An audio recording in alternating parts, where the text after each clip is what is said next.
नमस्कार विद्यार्थियों, मैं Anil Kumar Saini, assistant professor government law college Churu. आज इस वीडियो श्रृंखला के अंतर्गत विधि द्वितीय वर्ष के विषय कंपनी विधि में अपन सीमा नियम के बारे में चर्चा करेंगे। Memorandum of association.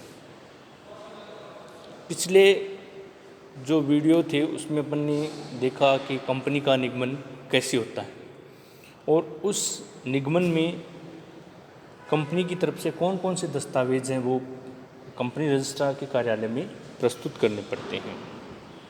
आज हम उन्हीं दस्तावेजों में से एक दस्तावेज है सीमा नियम के बारे में अपन चर्चा करेंगे। सबसे पहले बात आती है कि सीमा नियम क्या होता है। सीमा नियम का मतलब है कि ये एक बाहरी दस्तावेज होता है, यानी कंपनी के बारे में बाहरी जो रूपरेखा है उसके बारे में बताता है कि कंपनी का नाम क्या है, कहाँ कंपनी स्थित है, क्या कंपनी के उद्देश्य हैं, कितनी उसकी पूंजी है, उन सब के बारे में जो बातें बताने वाला जो दस्तावेज होता है वो दस्तावेज सीमा नियम होता है। तो इसके बारे में अपन आज चर्चा करते हैं। कंपनी विधि व्यवस्था के अनुसार कंपनी के निगमन के लिए सर्वप्रथम यह आवश्यक है कि कंपनी के प्रवर्तक कंपनी का सीमा नियम तैयार करें। अतः यह दस्तावेज कंपनी का सबसे महत्वपूर्ण दस्तावेज है जिसमें कंपनी की मर्यादाओं, सीमाओं, शक्तियों, अधिकारों, लक्षणों और उद्देश्यों का विस्तार से उल्लेख किया जाता है।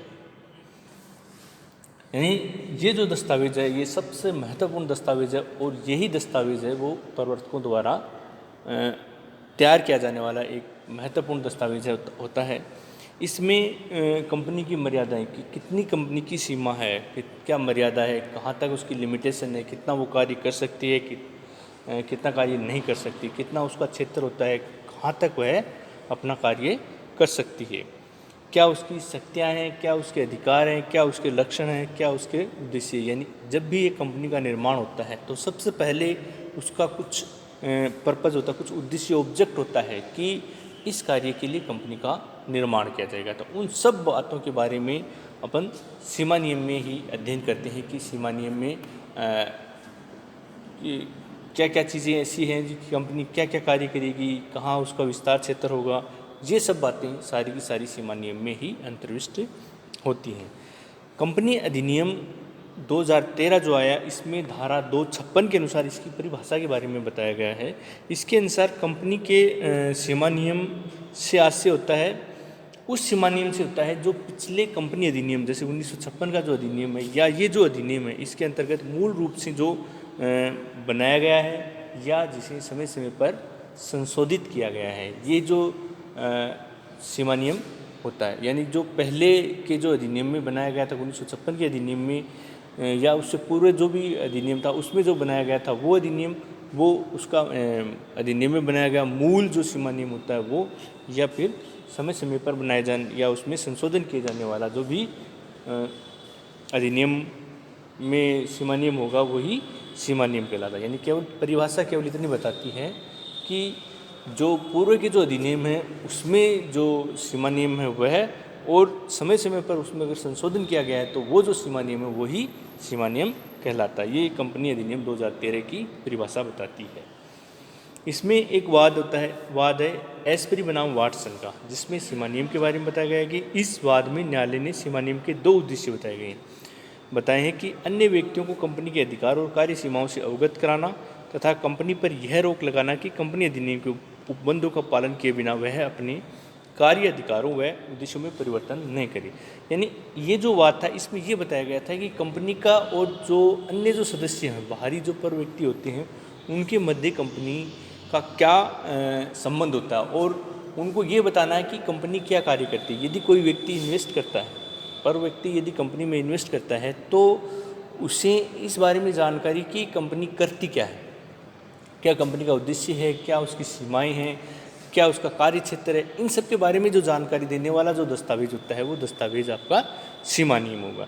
यानी ये जो चीज़ें इसमें अंतर्विष्ट होंगी, कंपनी के द्वारा जो अंतर्विष्ट की जाती है, एक बार जब यदि कोई चीज़ें इस दस्तावेज में अंतर्विष्ट हो जाती हैं उसमें फिर कोई परिवर्तन नहीं कर सकता। यानी कंपनी अधिनियम के जो उपबंध दिए गए हैं उन उपबंधों के अनुसार ही सीमा नियम में परिवर्तन किए जा सकते हैं या कोई संशोधन किया जा सकता है, और वो भी बिना कंपनी अधिनियम की अनुमति के ऐसा कुछ भी नहीं किया जाएगा। यानी कोई भी निदेशक है, कोई भी प्रवर्तक वो अपनी मन मर्जी से सीमा नियम में संशोधन नहीं कर सकता है।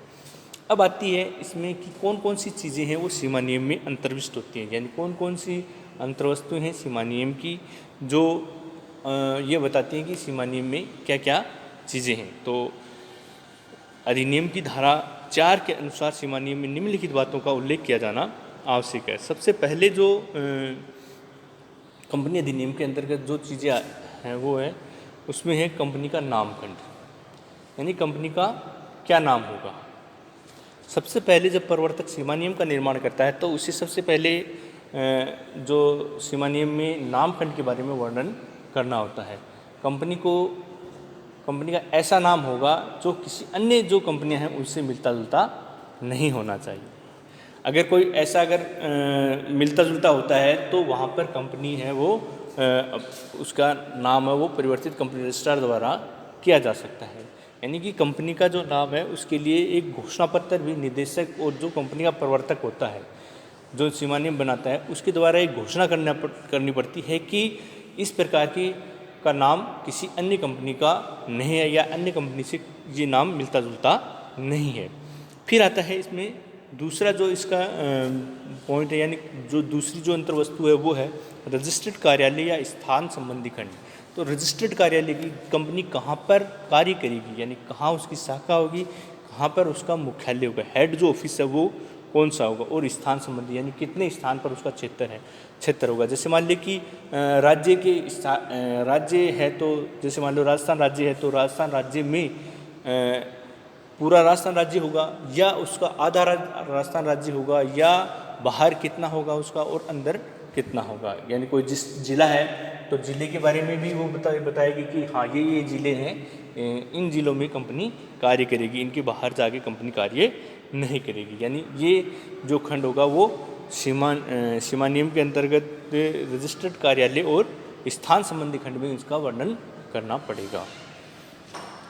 अब बात आती है तीसरा जो इसका खंड है वो है उद्देश्य खंड। उद्देश्य खंड के अंतर्गत कंपनी का ऑब्जेक्ट क्या होगा, क्या ये कंपनी क्या कार्य करेगी। कोई जैसे कोई वस्तु बनानी है या कोई उत्पादन बनाना है, उसका उत्पादन ही करेगी या उसका वितरण भी करेगी या उससे संबंधित और भी कोई कार्य करेगी, तो उसके बारे में उद्देश्य दिए जाएंगे। जैसे इसमें मुख्य उद्देश्य होगा, सहायक उद्देश्य होंगे, कौन कौन सा मुख्य उद्देश्य क्या होगा कि क्या कार्य करेगी मुख्य उद्देश्य के अंतर्गत, सहायक उद्देश्यों के अंतर्गत क्या कार्य करेगी, ये सब चीज़ें हैं इसके उद्देश्य खंड में होंगी। और जो उद्देश्य जो दे दिया जाता है उसमें कंपनी परिवर्तन भी कर सकती है, लेकिन उन्हें जो कंपनी अधिनियम के अंतर्गत जो उसमें परिवर्तन की जो प्रक्रिया है उसको अपनाना होगा। और जो उद्देश्य खंड होगा या जो उद्देश्य होगा कंपनियां, उस उद्देश्य से बाहर जाके कंपनी कोई भी कार्य नहीं कर सकती है। और यदि कोई कंपनी उद्देश्य खंड से बाहर जाके यदि कार्य करती है तो वो जो कार्य है वो उसका अधिकारातीत कार्य कहलाता है। यानी जिसको अपन अल्ट्रावायरस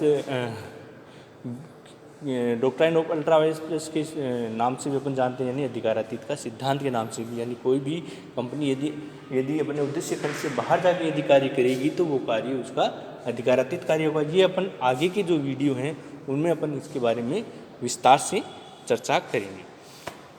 अगली जो इसकी सीमा नियम की अंतर्वस्तु है वो है सीमित दायित्व खंड। सीमित दायित्व खंड का मतलब क्या है कि जो कंपनी के अंदर जो भी अंशधारी होंगे या जो भी सदस्य होंगे वो कंपनी में जितने अंश लगाएंगे उनका दायित्व उतने तक ही सीमित होगा। यानी जितना भुगतान करेंगे, जितना कंपनी में अंशदान करेंगे या अंश लेंगे उतना ही उसका दायित्व होगा। ये नहीं कि कंपनी को अगर नुकसान हो गया तो कंपनी का पूरा दायित्व उनके ऊपर नहीं आएगा, केवल उनके अंश तक ही उनका दायित्व होगा, उससे बाहर जाके उनका कार्य नहीं होगा। यानी इसके बारे में भी सीमा नियम में ये वर्णन किया जाएगा कि कौन सा अंशधारी है वो कितना उसने अंश ले रखा है, यानी कितना उसने कंपनी को अंश दिया है। तो ये है इसका सीमित दायित्व है खंड। अगला जो अंतर्वस्तु है वो है इसकी पूंजी खंड। पूंजी खंड के अंतर्गत ये आता है कि कुछ कंपनियां पब्लिक होती हैं और कुछ कंपनियां प्राइवेट होती हैं। तो यहाँ पर जो पूंजी खंड है उनके आधार पर भी अपन कंपनी के प्रकार के अंतर्गत प्राइवेट और पब्लिक कंपनी में विभेद कर सकते हैं। और जैसे कोई बड़ी होगी तो उसकी पूंजी है वो अधिक होगी, और कुछ कंपनियां हैं वो कम पूंजी की होती हैं। तो जैसे मान लो कि इंटरप्राइजेज, जिन कंपनियों का नाम क्या गया अंत में इंटरप्राइजेज लगा होता है, कईयों के इंडस्ट्रीज लगा होता है, तो वो सब जो नाम होंगे वो नाम उनके पूंजी खंड के माध्यम से ही लिए जाएंगे।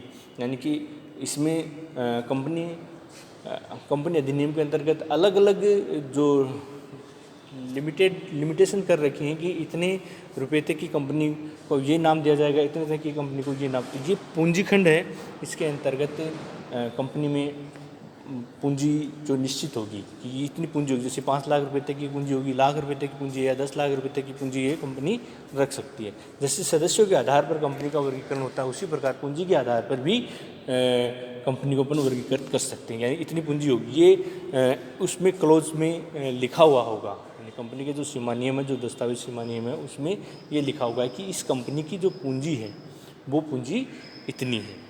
अंतिम जो इसकी अंतर्वस्तु है वो है अनुहस्ताक्षर खंड। अनुहस्ताक्षर खंड का मतलब है कि जब ये दस्तावेज संपूर्ण तैयार हो जाता है, उस दस्तावेज में जो भी कंपनी का प्रवर्तक होगा, जो भी कंपनी के निदेशक होंगे, या जो भी उसके सदस्य हैं, उन सभी व्यक्तियों के हस्ताक्षर, नाम, पता और हस्ताक्षर उसमें अंकित होगा। ये जो सीमा नियम है, जो दस्तावेज है, उसमें इन सबको अंतर्विष्ट किया जाएगा। साथ में कुछ प्रोफेशनल्स व्यक्ति हैं, जैसे मान लो सीए है, अटॉर्नी है, या कोई एडवोकेट है, उनका भी इसमें अनुहस्ताक्षर खंड में उनका भी विवरण दिया होगा, उनका नाम, पता और उनके हस्ताक्षर इसमें दिए होते हैं, जिससे ये साबित हो सके कि कंपनी में ये सदस्य इसमें कार्य करते हैं, या इसमें भागीदार हैं, या इसमें अपना सहयोग प्रदान करते हैं। तो उन व्यक्तियों के बारे में भी इसमें लास्ट में जो अनुहस्ताक्षर खंड है उसमें उनका वर्णन दिया होता है। तो इस प्रकार अपन कंपनी के सीमा नियम के बारे में अपन ने चर्चा की कि सीमा नियम में क्या क्या चीज़ें इसमें अंतर्विष्ट होती हैं। यानी कि कंपनी का नाम खंड, रजिस्टर्ड कार्यालय स्थान संबंधी खंड, उद्देश्य खंड, सीमित दायित्व खंड, पूंजी खंड और अनुहस्ताक्षर खंड। इन सब चीज़ों का वर्णन अपन कंपनी के इस दस्तावेज में करते हैं, जो कि रजिस्ट्रेशन के लिए, यानी जो निगमन के लिए बहुत ही महत्वपूर्ण दस्तावेज होता है।